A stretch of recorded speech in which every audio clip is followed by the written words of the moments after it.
ਲਓ ਜੀ ਸੱਜਣਾ ਤੇ ਮਿੱਤਰਾਂ ਲਈ ਕੁਝ ਪੰਜਾਬੀ ਸ਼ੇਰ ਜਿਹੜੇ ਕਿ ਉਹਨਾਂ ਭਾਈਆਂ ਵਾਸਤੇ ਆ ਜਿਹੜੇ ਬਹੁਤ ਜ਼ਿਆਦਾ ਸੋਚਦੇ ਆ ਤੇ ਉਹ ਸੋਚ ਉਹਨਾਂ ਨੂੰ ਡਿਪਰੈਸ਼ਨ ਦਾ ਸ਼ਿਕਾਰ ਕਰ ਦਿੰਦੀ ਆ।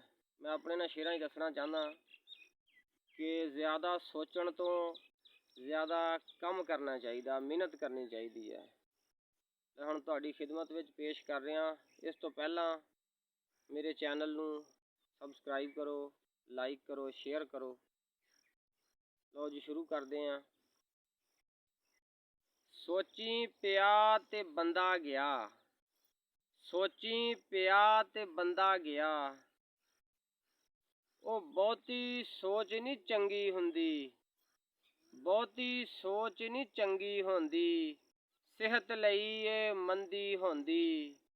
ਇਹ ਮੈਂ ਨਹੀਂ ਕਹਿੰਦਾ, ਇਹ ਬਜ਼ੁਰਗਾਂ ਕਿਹਾ। ਸੋਚੀ ਪਿਆ ਤੇ ਬੰਦਾ ਗਿਆ।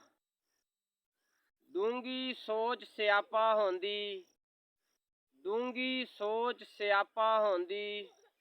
ਖੁਸ਼ੀਆਂ ਉੱਤੇ ਡਾਕਾ ਹੁੰਦੀ, ਡੂੰਗੀ ਸੋਚ ਸਿਆਪਾ ਹੁੰਦੀ। ਖੁਸ਼ੀਆਂ ਉੱਤੇ ਡਾਕਾ ਹੁੰਦੀ।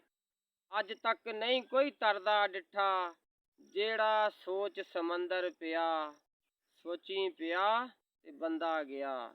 ਮੈਂ ਨਹੀਂ ਕਹਿੰਦਾ, ਇਹ ਬਜ਼ੁਰਗਾਂ ਕਿਹਾ। ਬਹੁਤਾ ਕਰੋ ਤੇ ਥੋੜ੍ਹਾ ਸੋਚੋ, ਬਹੁਤਾ ਕਰੋ ਤੇ ਥੋੜ੍ਹਾ ਸੋਚੋ।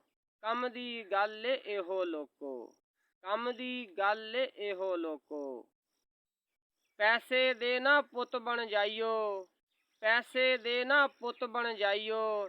ਇਹ ਨਹੀਂ ਕਿਸੇ ਦਾ ਬਣ ਕੇ ਰਿਹਾ। ਮੈਂ ਨਹੀਂ ਕਹਿੰਦਾ, ਇਹ ਬਜ਼ੁਰਗਾਂ ਕਿਹਾ। ਸੋਚੀ ਪਿਆ ਤੇ ਬੰਦਾ ਗਿਆ। ਉਹ ਮਾੜਿਆਂ ਵੱਲ ਵੀ ਕਰੋ ਧਿਆਨ, ਮਾੜਿਆਂ ਵੱਲ ਵੀ ਕਰੋ ਧਿਆਨ। ਆਖਰ ਨੇ ਉਹ ਵੀ ਇਨਸਾਨ, ਆਖਿਰ ਨੇ ਉਹ ਵੀ ਇਨਸਾਨ। ਉਹੀ ਅੱਗੇ ਕੰਮ ਆਉਣਾ ਏ, ਉਹੀ ਅੱਗੇ ਕੰਮ ਆਉਣਾ ਏ। ਜੋ ਕੁਛ ਇੱਥੇ ਦਿੱਤਾ ਲਿਆ। ਮੈਂ ਨਹੀਂ ਕਹਿੰਦਾ, ਇਹ ਬਜ਼ੁਰਗਾਂ ਕਿਹਾ। ਸੋਚੀ ਪਿਆ ਤੇ ਬੰਦਾ ਗਿਆ।